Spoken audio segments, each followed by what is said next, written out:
Cette année, j'avais pas de gros voyage à l'étranger de prévu et ça me frustrait pas mal d'enchaîner directement un gros voyage sur Paris sans faire au moins une petite pause. Juste déconnecté.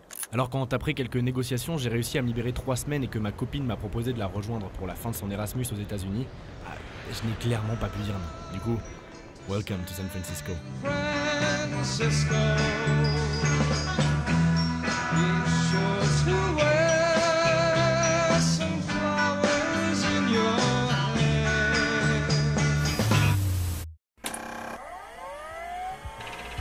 J'ai été que 2 fois aux États-Unis dans ma vie. Cette fois-ci du coup, et il y a maintenant bien 2 ans, pour faire un road trip à travers tout le Michigan. Mais la différence entre la Californie et l'état des Grands Lacs est colossale. En fait, c'était le même pays, mais 2 atmosphères complètement différentes. Là où la plus grosse ville du Michigan, Détroit, est une ville entière ayant fait faillite avec la crise des subprimes en 2008, et aujourd'hui la plus criminelle des États-Unis dans laquelle tu peux trouver une maison à vendre pour $1 symbolique, San Francisco, c'est l'extrême opposé. La ville est aujourd'hui la plus chère de tout le territoire américain, avec un loyer moyen pour un T2, tiens-toi bien, de 3500 putains de dollars. Juste un autre monde. Et ça s'explique très facilement en fait. Toutes les applications que tu utilises tous les jours ont leur siège proche ou même carrément dans la ville. Twitter, Google, Apple, Facebook, YouTube.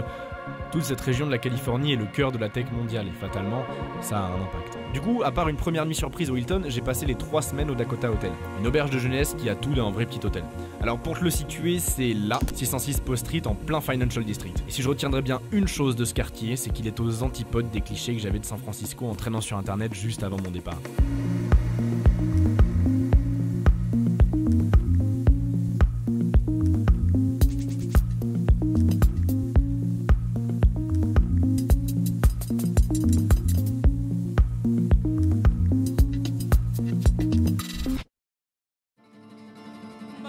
Vu comme ça, je sais, la ville a l'air immense.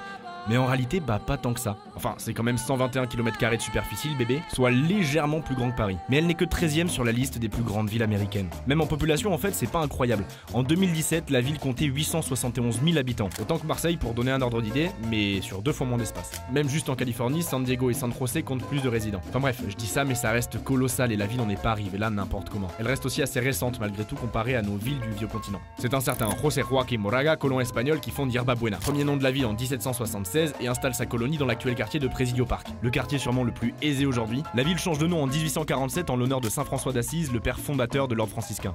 D'ailleurs, le plus vieux bâtiment de la ville encore debout est une chapelle lui étant consacrée juste à côté de Dolores Park, et dans laquelle Moraga est enterré. Donc la ville a d'abord appartenu à l'Empire espagnol pendant 45 ans, jusqu'à ce que le Mexique devienne indépendant, et du coup elle sera mexicaine de 1821 à 1848, où les États-Unis la gratteront à l'occasion de la guerre américo-mexicaine. C'est une ville chargée d'histoire. Un gros mix assez fou entre la culture latine et le rouleau compresseur culturel américain.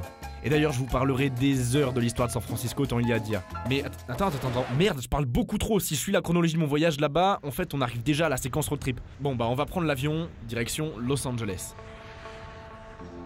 Los Angeles est colossal. Vraiment, juste la plus grande ville américaine. Juste en regardant par le hublot de nuit, les lumières atteignent l'horizon. On a posé les valises à Venice Beach, pris un verre dans le bar juste en dessous de l'hôtel, puis on s'est endormi. Autant vous dire que se réveiller avec cette vue, ça fait tout drôle au début. J'aurais bien aimé croiser Thomas, Matt et Amar, mais bon, pas pour cette fois. Bref, on n'est pas resté longtemps, mais assez pour comprendre que l'ambiance n'a rien à voir avec San Francisco. Venice est magnifique au matin, c'est graffé de partout et la plage s'anime de vie assez rapidement. Étonnamment d'ailleurs, trop de GTA V me faisait presque sentir à la maison.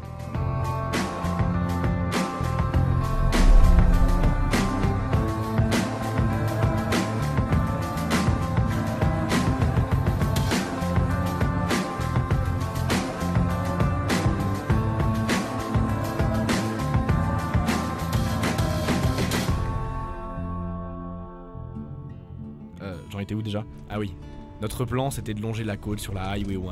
Le road trip californien mythique à manger n'importe quoi et rouler sur les grandes routes.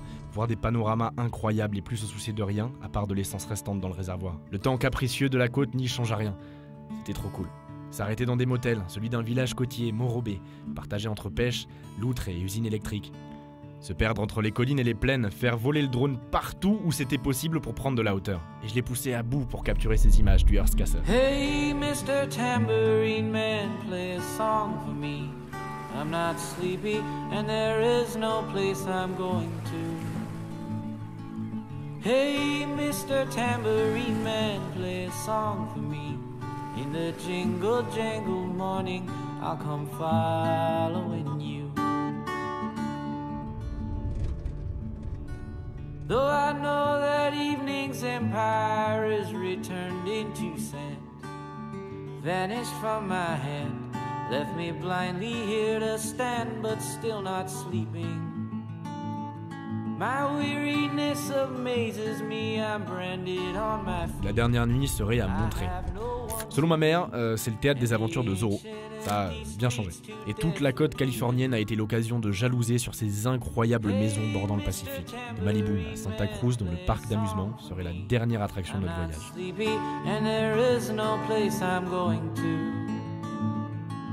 Hey, Mr. Tambourine Man, play a song for me. In the jingle jangle morning, I'll come following you. On est rentré. Sûrement trop tôt, mais des images plein la tête. Ok San Francisco, on a encore beaucoup de choses à se dire. J'ai passé 2 semaines entières à visiter et en vrai, c'est largement suffisant pour voir une grosse partie de la ville. Et honnêtement, là de suite, je sais vraiment pas par quoi commencer. Ok, bon, par élimination, vous commencez à me cerner, on va commencer par la picole, putain. Pour sortir, c'est pire qu'à Stockholm. Ici, tout, mais vraiment tout, ferme à 2 heures, sauf si tu trouves un truc illégal, mais encore une fois, faut connaître et c'est genre hors de prix. Donc si comme moi, t'y restes pas longtemps, je te recommande clairement, genre le Bergerac. Fais juste pas attention au nom, en vrai, dedans, c'est juste du gros rap US. Et juste au-dessus, t'as l'Audio Club. Je suis très techno et house et en vrai, ce spot, c'est le feu. Mais tu sais, ce qui est encore plus le feu, c'est d'aller visiter un aquarium, une bière à la main, avec un DJ qui s'occupe de t'ambiancer. Voilà, donc ça, c'est l'Academy of Science tous les jeudis soirs. Cette académie, tant que je vous en parle, se trouve dans le Golden Gate Park. Et les parcs à SF, c'est pas ce qui manque. Mais celui-là est de loin le plus colossal, même Central Park à New York rivalise pas. San Francisco regorge de coins tellement agréables le week-end. Sous le soleil, des chiens et leurs maîtres, de la musique et des gens souriants. Peut-être à cause de la weed d'ailleurs. Le cannabis récréatif est légalisé depuis janvier en Californie et c'est clairement pas passé dans l'oreille d'un sourd. C'est quand tu sors de l'hypercentre que San Francisco commence réellement à se révéler sous son meilleur jour. Des quartiers fous, il y en a tellement. Alors, on va faire un tour. Ici, tu trouveras les graphes engagés de Clarion Alley dans Mission District, le quartier latino. Valencia Street, celle-là, est tellement stylée. Au passage, j'y ai poursuivi ma quête de tatouage. Désolé maman. Tu trouveras de ces shops incroyables. Par exemple, si tu cherches une girafe empaillée, n'hésite pas. Par contre, c'est 8000 $. Oh, et les restaurants. D'ailleurs, la bouffe, ça a été un délire pendant 3 semaines.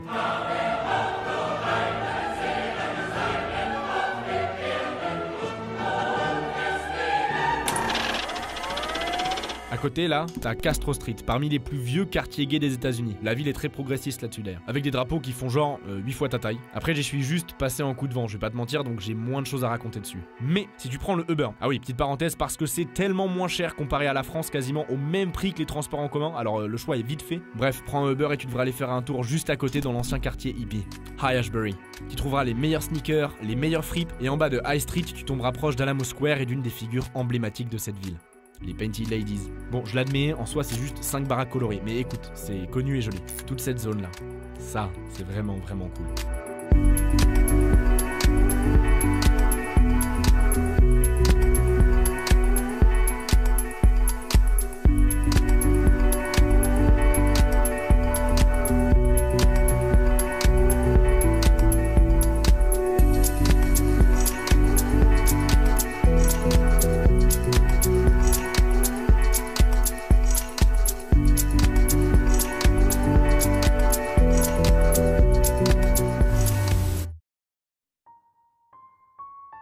Mais tout n'est pas si rose. Pour ces quartiers exceptionnels, d'autres sont bien plus insalubres. À 2 pas du Financial se trouve Tenderloin. Si t'as jamais vu de l'héroïne passer de main à main, c'est l'occasion. La ville a une concentration de sans domicile fixe colossale. Ça se pique dans la rue, convulse, se bat voire se tue après une certaine heure. Et tout le monde s'en fout. Le Financial est la caricature du costard clochard tant les deux mondes se côtoient. Un type s'est même fait tuer proche de là où on logeait un soir. D'ailleurs, pendant que j'étais là-bas, il y a eu toutes ces manifestations contre les armes. Aussi, ce jeune noir tué de 20 balles dans le corps alors qu'il n'avait qu'un téléphone portable dans les mains. Et moi, j'étais où ce jour-là Comme toutes les villes, San Francisco a ses démons.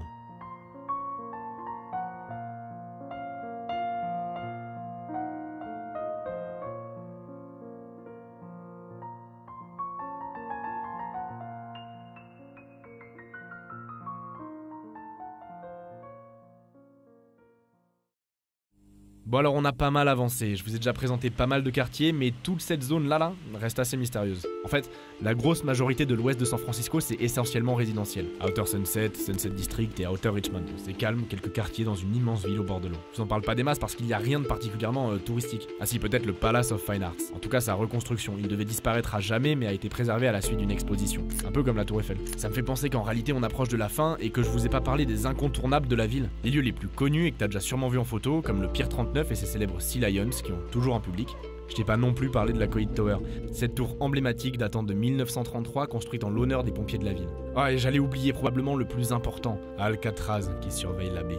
Tu peux l'apercevoir de n'importe quel rivage. La prison la plus célèbre du monde dont seuls 3 prisonniers, Frank Morris et les frères Clarence et John Anglin ont tenté de s'échapper. Jamais retrouvés.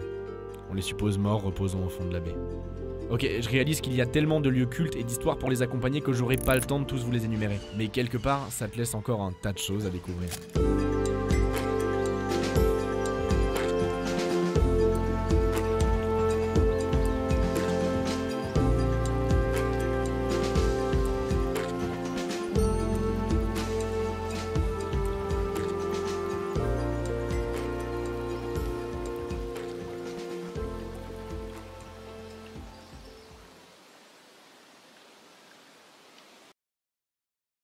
Voilà, ça fait 3 semaines, je m'apprête à partir alors que je commence tout juste à vraiment apprécier cette ville. Mais là, je sais ce que tu te dis, qu'il manque quelque chose au tableau. Un élément genre non négligeable de San Francisco. Si en arrivant dans cette ville, tout comme en commençant à écrire cette vidéo, je ne savais pas du tout par quoi commencer, en revanche, je savais depuis le départ par quoi je voulais la finir. Le meilleur pour la fin, comme on dit. La Porte d'Or. Quel plus beau nom pouvait-on espérer pour désigner cet endroit et son pont majestueux de presque 3 km de long, longtemps resté le plus long au monde. D'ailleurs, je me suis demandé lequel était le plus long aujourd'hui et du coup, il s'appelle le Donghyangkushan et mesure 164 km, toujours plus. Enfin bref, cela fait plus de 80 ans qu'il sublime la baie et pose son ombre sur San Francisco une fois le crépuscule arrivé. Alors, le dernier soir, je savais ce que je voulais faire. Aller se poser malgré le vent à Baker Beach, au pied de ce géant de métal rouge, profiter une dernière fois du coucher de soleil californien.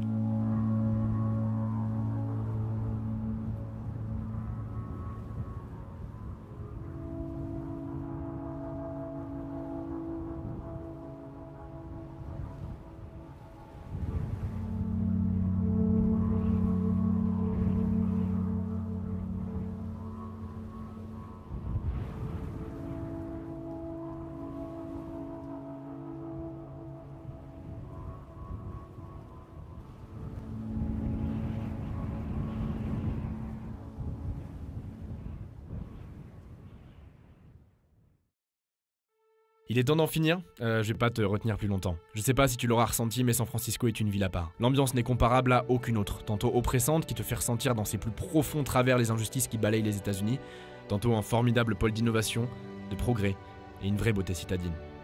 Je n'y vivrai pas, mais maintenant que j'ai eu le temps de m'y familiariser, j'y retournerai passer quelques semaines avec grand plaisir. De ce voyage, je n'en garderai que de bons souvenirs. Je veux à tout prix retourner en Californie, je m'y suis fait de trop bons amis, et Los Angeles, je t'ai pas oublié. Alors sur la carte de tes futurs voyages aux États-Unis, aux côtés de Boston, New York, Chicago, Seattle, Miami, Las Vegas ou Los Angeles, San Francisco n'a clairement pas à être en reste.